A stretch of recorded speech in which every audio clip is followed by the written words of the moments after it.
மா என்னடி? இங்க பாரு, நான் தெரியாம தான் கேக்குறேன். நீ என்ன சின்ன குழந்தையா? காவேரி ஏதோ கோவப்பட்டு பேசினாங்கிறதுக்காக நீ யார்கிட்டயும் சொல்லாம கொள்ளாம வீட்டை விட்டு போவியா?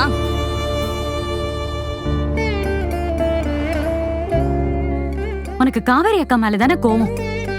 அவ போன் போடும்போது நீ எடுக்கல, சரி. நாங்க கூப்பிடும் போது ஏமா எங்க போன் எடுக்கல? முதல்ல நான் போனே கையில எடுத்துட்டு வரலடி. வீட்டை விட்டு கிளம்புற வேகத்துல அத நான் வீட்லயே வச்சுட்டு வந்துட்டேன். வீட்ல வச்சுட்டு வந்தியா? நான் வீட்ல இருந்து உனக்கு போன் பண்ணப்போ எனக்கு போன் சத்தமே கேட்கலையே. அந்த போனே அப்படிதான், முக்காவாசி நேரம் சத்தமே கேட்காது. நானே இதை எத்தனை தடவை உன்கிட்ட சொல்லியிருக்கேன். கொஞ்சமாவது அக்கறை எடுத்து அதை ரிப்பேர் பண்ணி கொடுத்தியா நீயே? இதுல நான் நல்ல அம்மாவா இல்லைன்னு உனக்கு கோபம் வேற.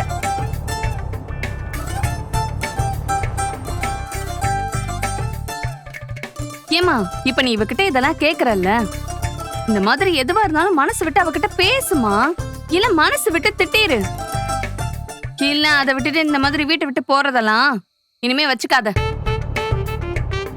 அக்கா, வீட்ல எல்லா அதிக பிரசங்கித்தனமும் பண்றது அம்மாதான். இதுல நீ என்ன குத்தம் சொல்லிட்டு இருக்க? அவ சரியா தானடி சொல்றா? என்ன சரியா சொல்லிட்டா அவ? ஆமா, நீ தான் சொல்றத கேட்காம அடம் புடிச்சுக்கிட்டு இருக்க.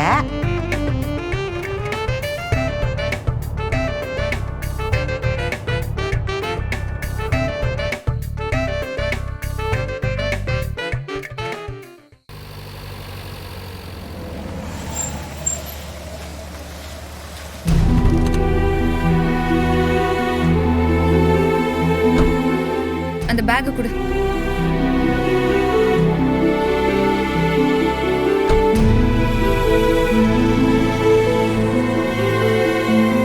ரொம்ப நன்றி தம்பி.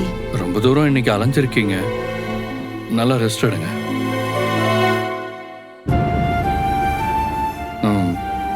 அம்மாவை பார்த்துக்கோங்க மிஸ், நான் வரேன். நீங்களும் என்ன தேடி எங்கெங்கயோ அலைஞ்சிருக்கீங்க.